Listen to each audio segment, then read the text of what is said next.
নমস্কার। আমাদের অমৃতবাণী ইউটিউব চ্যানেলের পক্ষ থেকে সবাইকে জানাই আন্তরিক শুভেচ্ছা।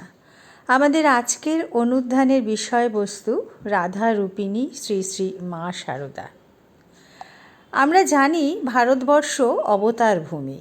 এখানে যখনই ধর্মের গ্লানি উপস্থিত হয়, অধর্মের অভ্যুত্থান ঘটে, তখনই পরিত্রাণের সহায়ক হয়ে ভগবান নররূপে আবির্ভূত হন।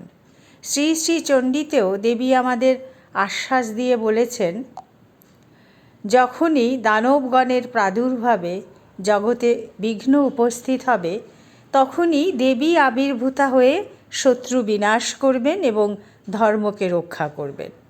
যখন ভগবান আসেন, তার সঙ্গে শক্তিও আসেন।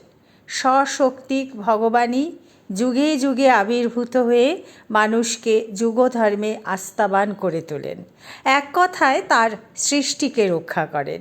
সেই জন্যই দেখি যে শ্রীরামচন্দ্রের সঙ্গে এসেছিলেন সীতা দেবী, শ্রীকৃষ্ণের সঙ্গে শ্রী রাধিকা, আর এবারে এলেন শ্রীরামকৃষ্ণদেবের সঙ্গে মা শারদা দেবী।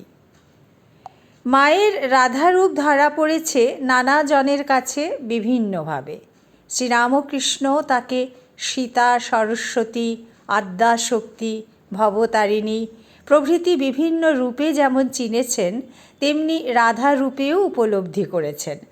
একদিন তিনি দক্ষিণেশ্বরে শারদা প্রসন্নকে, পরবর্তী স্বামী ত্রিগুণাতীতানন্দকে নহবতে মায়ের কাছে মন্ত্রগ্রহণের জন্য পাঠাবার সময় তার বিশ্বাস উৎপাদনের জন্য বলেছিলেন, অনন্ত রাধার মায়া কহনে না যায়, কোটি কৃষ্ণ কোটি রাম হয় যায় রয়। আবার অন্য একদিন এই দক্ষিণেশ্বরেই শ্রীরামকৃষ্ণ শারদা দেবীর উপস্থিতিতে কৌতুক করে গৌরীমাকে জিজ্ঞাসা করলেন, গৌরদাসী, তুই কাকে বেশি ভালোবাসিস?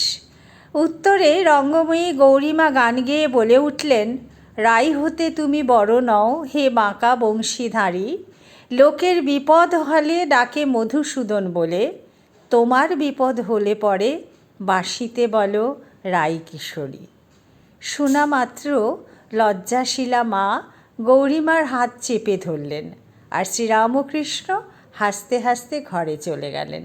স্পষ্টতই বোঝা গেল গৌরীমার সাথে শ্রীরামকৃষ্ণ একই মত পোষণ করেন এবং একই সঙ্গে তিনি শ্রীমাকে রাধা এবং নিজের থেকে শ্রেষ্ঠতর বলে স্বীকার করে নিলেন।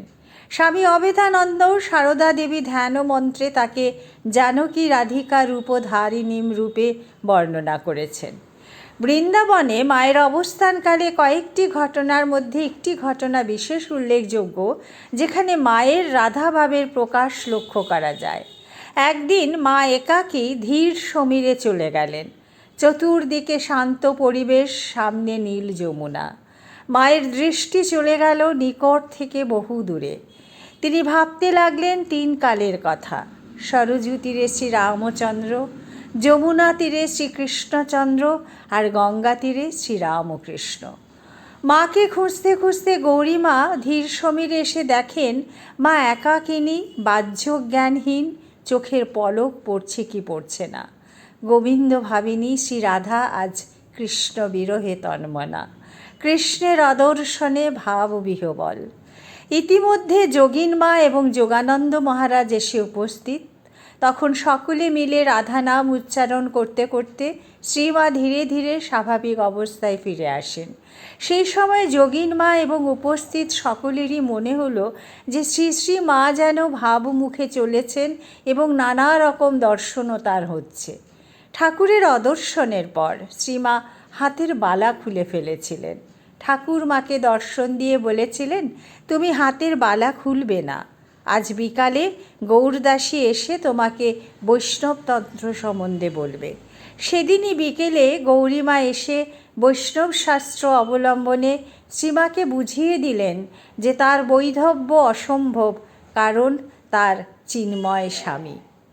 মায়ের রাধাভাবের এমনি বহু ঘটনা লিপিবদ্ধ করা আছে, যার থেকে স্পষ্টতই বোঝা যায় যে তিনি যুগের প্রয়োজনে ভগবানের লীলা সঙ্গিনী হয়ে বারংবার আবির্ভূতা হয়েছেন। পরিশেষে শ্রী শ্রী রামকৃষ্ণ লীলা প্রসঙ্গকার স্বামী শারদানন্দ বলছেন, গোপিকা শ্রেষ্ঠ রাধার সমগ্র জীবন কৃষ্ণ প্রীতার্থে, কৃষ্ণ সুখেই তার সুখ। সারদা দেবীর জীবনেও আমরা দেখি সর্বাবস্থায় শ্রীরামকৃষ্ণের প্রীতিতেই তার প্রীতি। শ্রীরামকৃষ্ণের স্থূল দেহে থাকার সময় একথা যেমন সত্য, তেমনি সত্য শ্রীরামকৃষ্ণের লীলাবসানের পরও। লোককল্যাণার্থে তিনি যা কিছু করেছেন তারও মূলে শ্রীরামকৃষ্ণ প্রীতি ও ইচ্ছা।